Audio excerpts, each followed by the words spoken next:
Welcome everyone to another episode of Heart to Heart Talks. I'm your host Yen Chong and from Heart to Heart. So you can see today's environment is a little bit different because we plug out our recording studio set into a legit co-working space in Genius Central. If you guys might know, this is the second time we are here, second to third time we are here, and it's really a nice space to have people to co-work, a legit space to co-work. Because every time I see this co-work space, right, I always notice that people don't really co-work. They actually work on their silo kind of way. And that's a little bit like weird because it's supposed to co-work, and it's nice to kind of mingle with people that start their own business, and it's a space where we can share ideas and build ideas from. So talking about that, that's where I found Daniela, but it's on Instagram. It's not really co-working space. I saw her starting to venture out into wedding plannings, and I think that was really cool. So I kind of dropped her a message and say, hey, we should do an episode of like how you help couples fulfill their dreams of their dream wedding, how you plan for them. And I think the most interesting part about you is your vision for wedding planning is not just in Singapore, but to go to Europe, having like two spheres of like wedding planning journey with the couples around the world, making it into a global brand.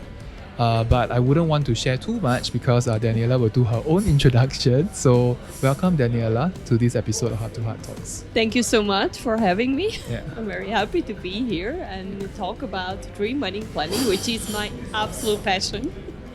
I'm starting here in Singapore with my business. So Create Your Story is actually the name, and I think that's what I want to tell also to all the people, all the couples out there. It's about your story. It's really to create. It's not only my vision. It's actually your vision out there. It's I want to create dream weddings for the couples I work with, listening to their ideas, realizing the vision to get an actual day that is your dream, that what you have in mind. So that's like the basic. I started out this year, which is actually with COVID not the easiest, but still a very, very interesting journey. And also, I'm so looking forward to work with all the couples out there and create really special wedding days. Interesting. So okay, maybe because you are quite new in this, in Singapore planning, maybe just name one of the most unique thing that was caught your eye, like about the big difference between European weddings and like local weddings. Yeah, I'm new to the Singapore market, that's true. I'm not very new to the wedding industry because I planned many weddings back in Switzerland and also in Europe.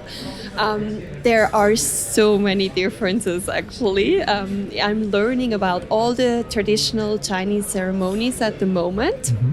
With the couples along the way, but also with reading a lot of articles and listening to all the vendors here in the market, and just learn all the details.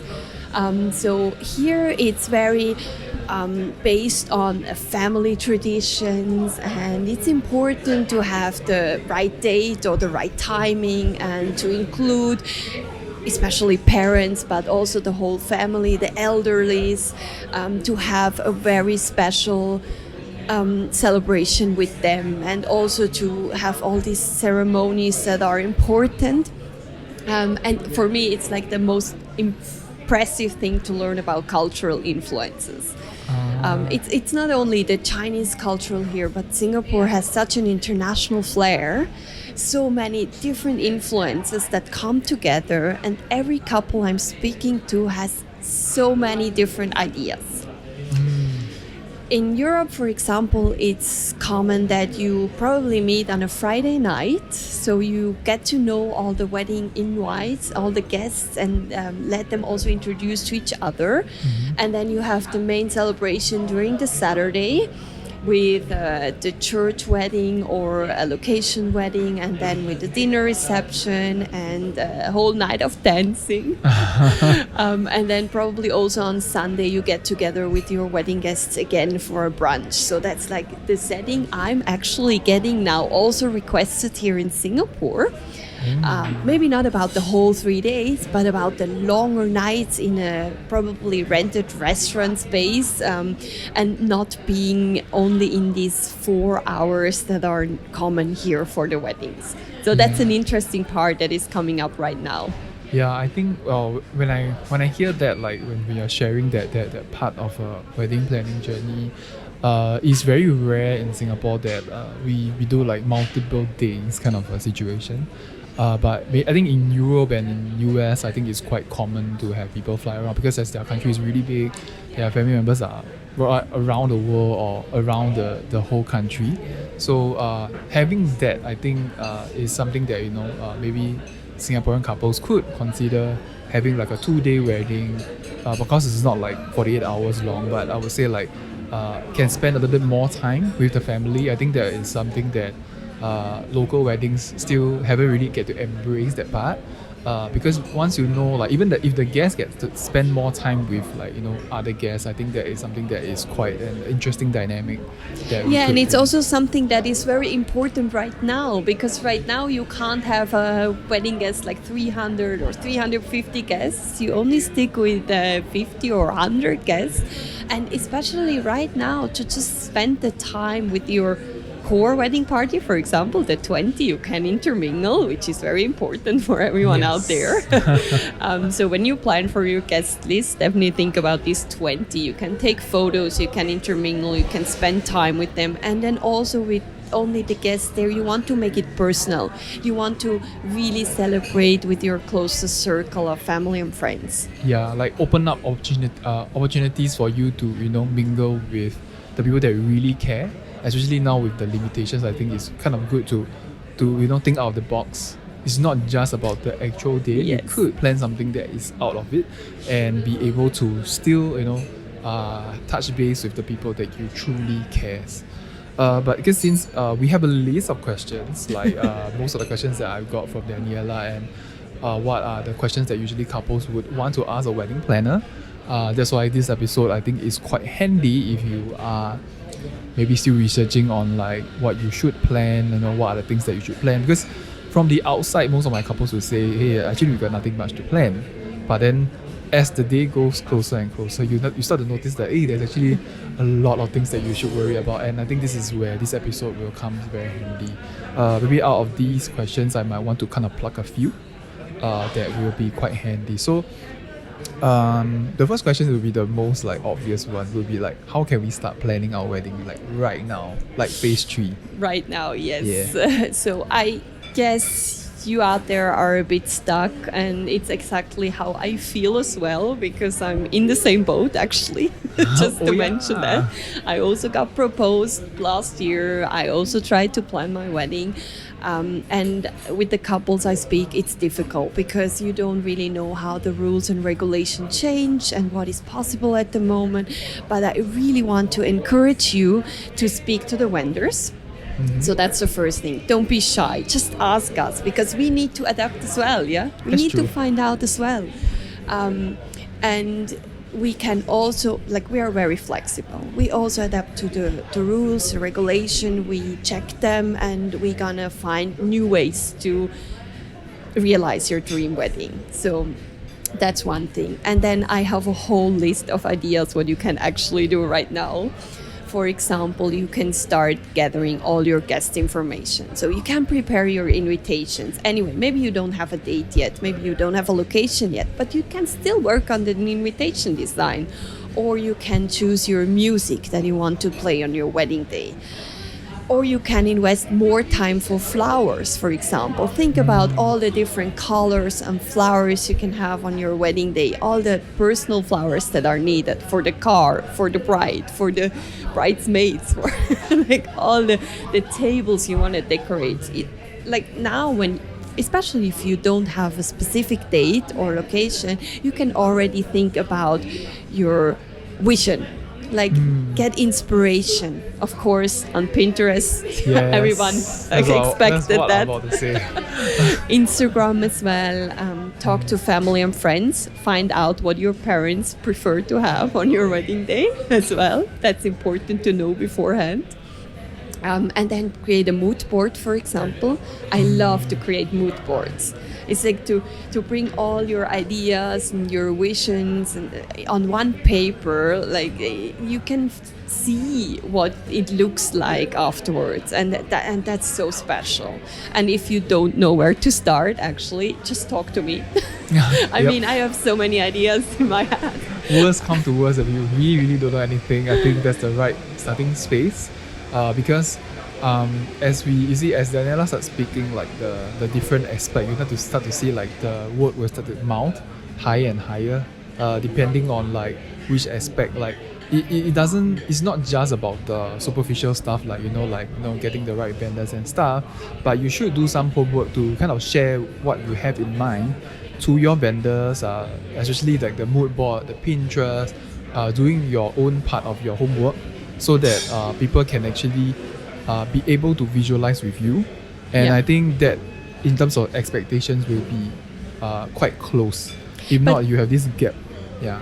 But also, if you don't have an idea, I mean, there are couples out there that just don't know where to start. And then you just go there and say, hey, look, I have no idea. Maybe you have some favorite places in Singapore or in the world. Maybe the Toscana in Italy or Lake Como is your special thing. And then we can bring some La Dolce Vita to Singapore or whatever. Like, there are so many ways to think about creating your vision and then realizing it really.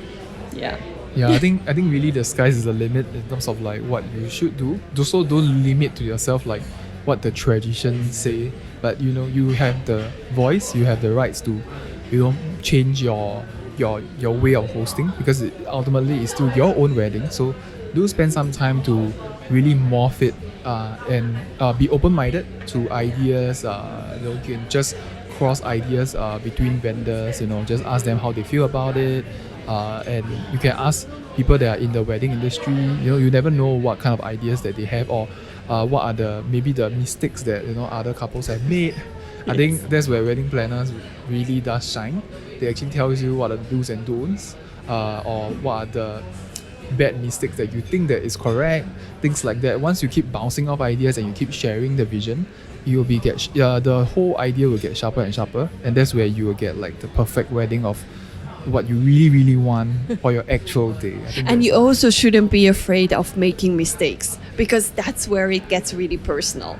I mean, some small mistakes, that's so common to a wedding day, and then it's like the experience itself, the whole day, the impression of it all, it will stick, and not the small mistakes or the small steps aside the plan. That's true. Like, no one really will pay attention like after 10 years down the road, when you look back to your wedding, you only remember the happy times where the important moments, like all the small little intricate stuff. Yes, we can still do our best to make sure that it's like as perfect as we want. But once you plan it, and once you execute it, don't take it too hard.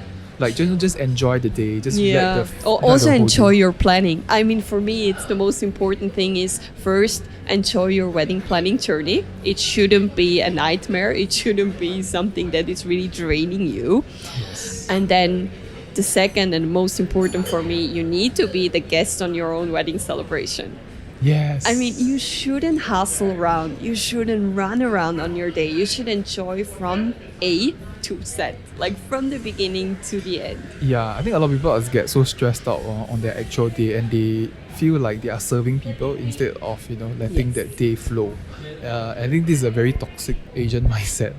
I'm not sure about European weddings. Do the couples actually feel like tense when they're planning their own? I think it's all over the world, actually. It's not only here, it's also in Europe. You have your family and friends there. You want to do it right. You want to make a perfect impression. And it's, of course, we always say it's about you. It's your day and it's what you should enjoy. But then still you have your closer circle there and you want to make a good vision of yourself or a good impression, and that's what is stressing out. But that's also a thing of planning. When you plan ahead, you can definitely go for less stress, especially if you have someone there who is streamlining everything and taking care of it. That's the best part of it. Yeah, I think having the planner is the beauty of, avoiding mistakes that you can avoid until, like, at least they can warn you way beforehand. And I did have a bride have went through like a nightmare, sort of like a nightmare, because she doesn't have a planner. So there was once that we were on the yacht. Then the yacht have a limit of like 50 packs. So maybe the guests didn't really get the memo. So they actually get their kid on board. So it becomes 51. Oh. So on the spot, the couple had to decide who to kick out of the yacht. And it was such an ugly thing to do. Oh no! Because everybody Horrible. wants to be part of it. Someone has to sacrifice, and you can't sacrifice the kid itself, because if not, all of the family will leave.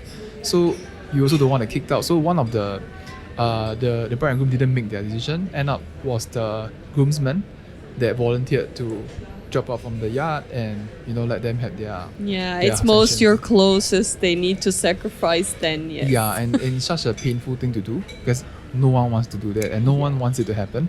But there's always some sort of miscomm and stuff like that makes it so sad. And that's not something you want to have on your wedding day. As a bride and groom, you should be happy and enjoy it. Yes. And like for me, I can only talk for myself at the moment. It's like having obstacles or a challenge at an event. That's so normal. That's just always the case. Finding solutions out of the box and immediately. That's so much fun for me. It's like finding a solution for that case will be, oh my god, maybe I just take the kid and go out. Whatever. Like find a babysitter around and Yes. just whatever you can do, you try to fix it for the couple. Yeah. Yeah. But it's always good to have like extra pair of eyes just to make sure that the list is correct. There's no in fact, if there's a wedding planner, well, I think what you guys will do actually will tally the numbers just right before they board the yacht, so that there won't be any like numbers issues, and it will be rectified like way before, rather than everybody's on board and the captain just say, hey, we can't leave Yeah. until one person is like out of the Yeah. yacht. So Yeah. I think there's a lot of mitigation that can be done way before like that situation. I think no one wants to stuck in the situation where it's like either do or die, that kind of situation. And it's just super ugly to me when I'm in that stage. It was so awkward because I'm also part of the count. It does include like the vendors on board and the guests. So the vendors can't sacrifice themselves. So it's really up to the family members or the friends. Yeah, so that was that story that I still remember. What does a wedding planner actually do? And what is their benefit as a bride and groom to have a wedding planner? Yeah, I would say if you are 100% organized and you can handle every detail and you never freak out about nothing, then you probably can do it yourself. But you need to be a born planner, yeah. No, actually the benefit is really that I try to keep all the tasks streamlined. Like I can, for example, help with coming up with all the tasks, or start in the beginning, coming up with all the ideas, or bringing the ideas in a vision, which is also something that is important in the beginning. If you don't have the whole vision in your head, you need to streamline the ideas somehow to get a whole picture. Then coming up with all the different tasks that are needed. Going for appointments, talking to vendors or recommend vendors. So you don't have to research for hours and get lost actually in all the data out there. You could actually do research for hundreds and hundreds of hours and then still don't know what to do. And there are so many reviews and you don't know what is true. And I think for myself, it's the point of saving time, enjoying the journey, knowing what task at what point is important, and then of course also just assisting wherever my support is needed. So of course during the planning journey itself to keep the stress out, but then also on the day itself to be the guest. That's like the most important thing, yeah, to really enjoy the wedding day itself. So when I say I coordinate the wedding day, I'm there from A to Z. I'm there from the morning, early morning, whenever you want to start, till the end of the day. Whenever the last guest is gone and the couple is happy and the day is over, I'm still there, because that's very important for me. That I'm there for everything that is needed. So sometimes I run for more pins, sometimes I run for the flowers for the grandmother, or I don't know, it's whatever comes up.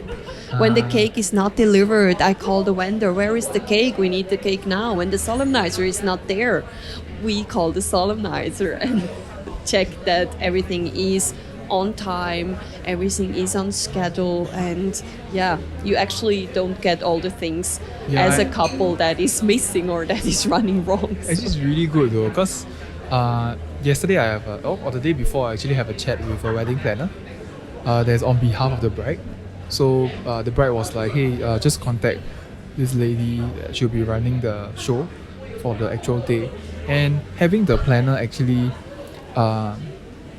brief the vendors way before, and it's actually very helpful because they are sharper in terms of the details, and they actually highlighted what are the do's and don'ts on behalf of the couples. And because wedding planners actually takes a lot of notes in terms of like the couple's dynamic, and they actually highlight to us certain things that we might not know about the couples. Like we things you just don't think about. So when they actually brief us, it's actually much clearer. And of course, you guys are very organized, so when the timeline and the timesheet is out, it's really very clear, like exactly what's going to happen and everything. So usually when couples, they are not very organized, when they try to stuff into Excel sheet, it's not as perfect or not as well done, and it's very confusing. Like where should I refer as a vendor? But for that, it was color coded. It was telling me like, okay, if you are a videographer, just please refer on the pink, highlights only. So I'm just like, okay, 10 is this, 11 plus is this. Now these are the things that I need to worry about. I don't have to worry about the rest of the things, and it's very organized, and I love that part. So you can stick to the things you know how to do, the couple can enjoy, and I do street. And that's actually what is happening during weddings. So the vendors are relating to me. The photographer is asking, can I have a minute more? Can I do that shot in that place also? And I'm like, 1 minute, but then we have to go to the next spot because we need to take these pictures as well, or whatever. So I'm there with my handy dandy what, iPad or exactly, with the pad or with the printout, whatever is handy at that day. It depends where it is. Outside, sometimes it's not really handy to have an iPad on me. It really depends, but the plan is always there, the minutes are there. Nice. And imagine as a bride, you need to run and ask your photographer to have your pictures done now there. You don't want to do that. Oh my god, it's like once you had that, it's like I think another reason why you should get a planner or plan to have a planner, it's something that correlates to me doing my job also. Like as a videographer, sometimes there are repetitive stuff that I would actually prefer an intern or someone that can run the operational side for me, and I can actually do the creation and the creative part, because that also takes a bit of time.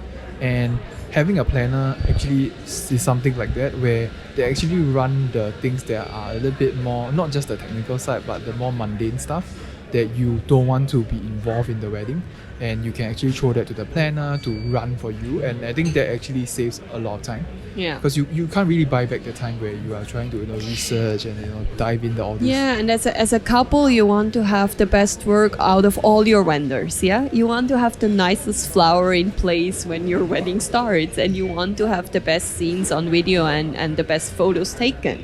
And you as a videographer shouldn't be running for around according to the plan, or it's just very confusing. So I think that is one of the key things that I feel that why wedding planner in a wedding is so important. Let's see. There's a lot of questions, by the way. It's like I think 15 of it. We want to bore them, huh? We don't want to bore them. I think as a wedding planner, because I think when we talk about wedding planner and wedding planning, I think a lot of assumption is you are running solo. So the next question I'll ask is, who are you working with, and do you have a team? Yeah, that's a good question, actually. I don't have a fixed team, which is important for me because I want to find the best possible vendor for the couple itself. Like every couple has a different vision, have different ideas, want to have a different location or more or less flowers or a videographer or a photographer or both or a Zoom wedding, whatever. So it's very individual, and I have a bunch of vendors that I love to work with, definitely. So if I feel it fits the couple, then I definitely do recommend them and do also start the collaboration with them if the couple is interested. Or we just find a new vendor on spot, like however the vision looks like and however or whatever is needed. I find the best dream team for the couple, as I call it. Because as I said, like every couple has a different and individualized idea. So it's important to form the dream team. Nice. So it's actually quite flexi in terms of like the arrangement of the dream team. Sorry, that was acoustically. Is it like is it like a flexible team? Like it's not just like your recommended vendors, but whatever it takes to create the vision. Yes, exactly. It's very flexible. Me myself, I'm responsible for the planning and organization to talk to the vendors and to streamline the task. But then whatever vendor we actually get for the wedding day as a team, like my fixed team is the couple and me. Okay, And then fair we enough. talk to you, for example, when we want to have a videographer, because then we find, like, together with the different vendors, what the couple wants and define what their ideas look like. Okay. Makes sense. Like So because also photographers, so many different styles out there. You never know, like, or for the bridal studios, some bridal studios have a huge package. You get everything with it. Maybe you don't want half of it. So we find a deal with them, whatever is needed for the couple. So do you do like a price comparison for your couples? Like maybe there's like two shortlisted photographers, for example. Do you help them do the analysis? Like this is the two, what they offer and everything? Yeah, I definitely get offers, but then also discuss with the couple just about the style and what they can accept from different vendors. And it's like it really depends on their vision and their expectations as well. So that's important for me because I specialize really in this creating your own story. I mean, that's the company name. Yes, That's company. also my mission. That's my vision for the company, for my weddings I do. I'm concentrating on exclusive, intimate weddings where you really want to tell your story. And that's why you need a dream team of vendors that are really reflecting you as a couple. That's actually important. Like every wedding planning will need like some sort of like your own dream team. Even though even for people that are not hiring wedding planners, you have in mind like certain style or vibes of vendors that you can click or may click with. And usually my couples that doesn't have a wedding planner would actually tell me like, hey, why we chose XYZ is because of a certain vibe or something that we just can click, and when it clicks, like Yes, you are yes. willing to pay for the service. You're more convinced that they can do the job, and you just click. Yeah, I think the vibe is such an important thing. I mean, also for me, I offer half an hour free consultation for every couple. Because I just want to talk to you. I want to talk to the couples, and then we can still decide if it fits or not. That's actually quite handy. Like Yeah. don't be shy. Like it's not just wedding planners, but don't be shy to just like ask questions. Even if you're not hiring them yet, you don't get to know them. Just maybe have a half an hour call. Request for like a Zoom meet up, or if you are even Exactly. more daring, ask for a face to face. Just try to get the vibe. Who knows, when you meet the person or you kind of have a phone call, you will feel that. In fact, most of my couples actually make a decision not just on pricing. So maybe everybody's price is around the same price, might be about For example, it's like 3K or 2.5K, for example. So they will shortlist like maybe 3 to 4 vendors. And what usually make them swing to one of the vendors is usually the vibe. It's usually not just the deliverables, but it's like, I just like your work, we can click. What is really needed, yeah. Yeah, and that ultimately make the swing or the hit of it, which is like the feeling of it, where we can deliver. It's not just about the quality, but other factors that would be able to make your dream team. Yeah. Are you organizing the contracts and negotiation and budgeting with the you already answer the negotiation and the budgeting, but I would say like organize the contracts. Do you like see through and actually brief the couples, or you just throw them the... Yeah, it depends really on the arrangements that are booked with me. So I have different arrangements that I'm selling to the couples, more or less.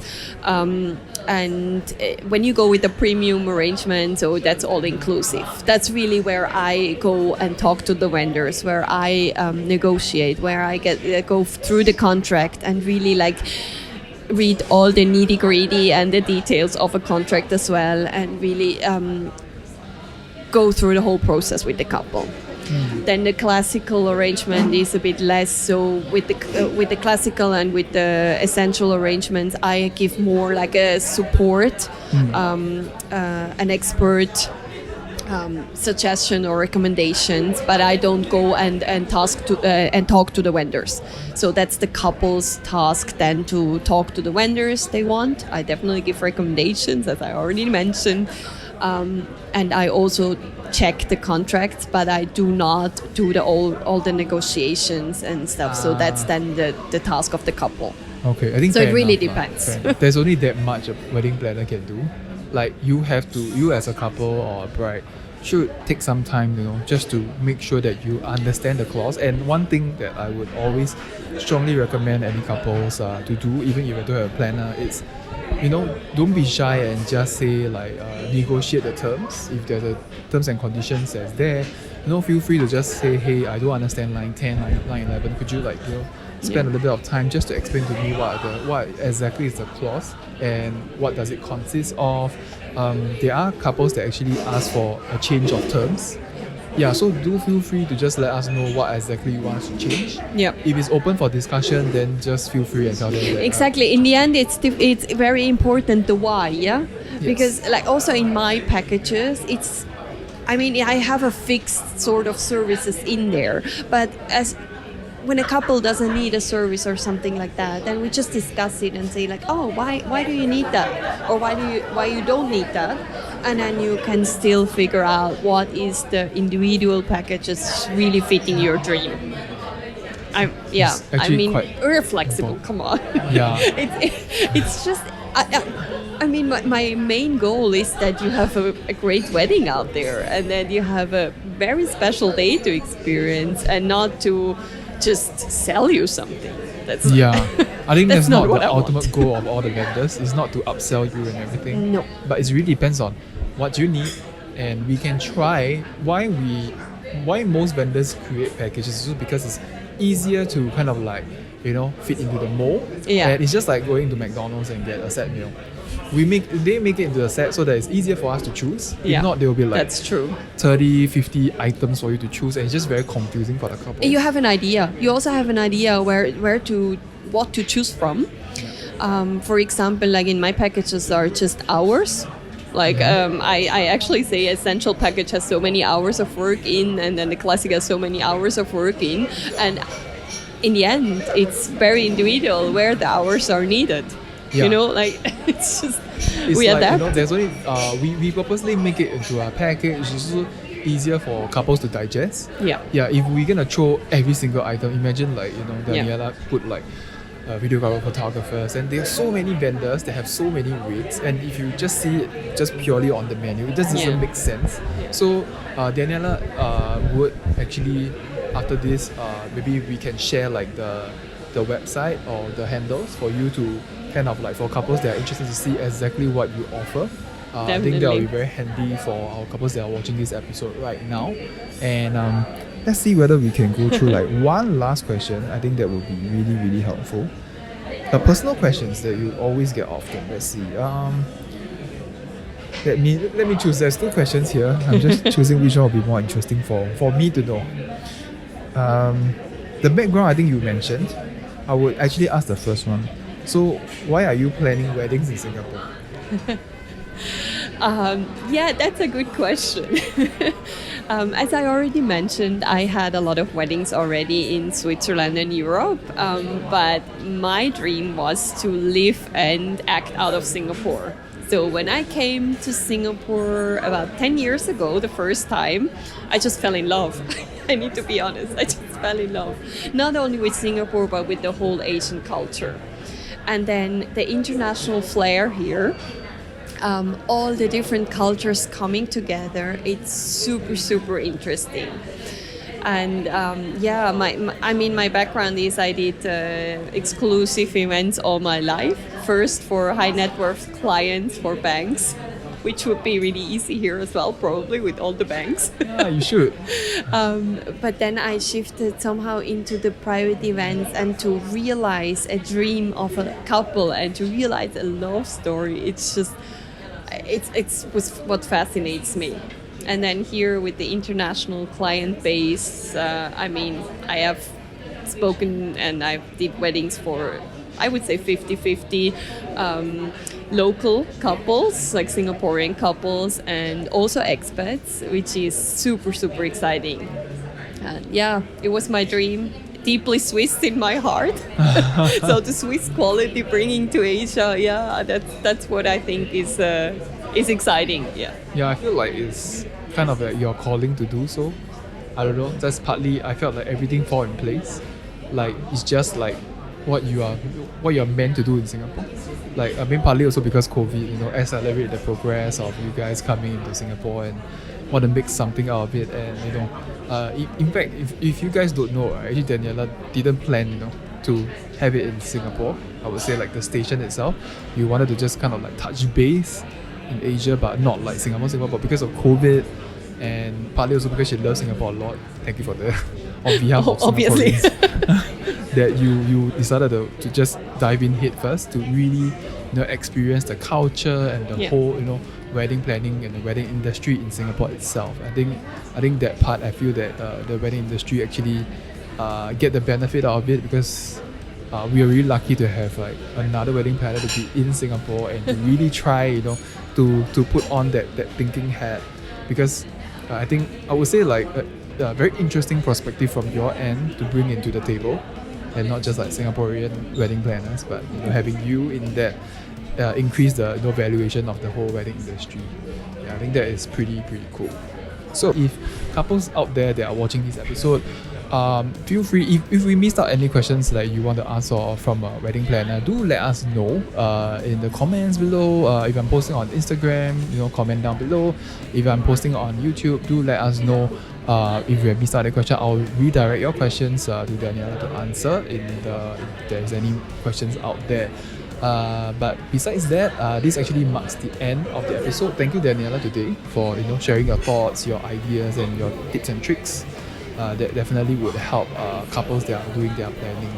Yeah, and really thank you, Genius Central, for sharing such an amazing space for everyone to co-work. Apologize for the audio quality; it might be a little bit noisy at the back.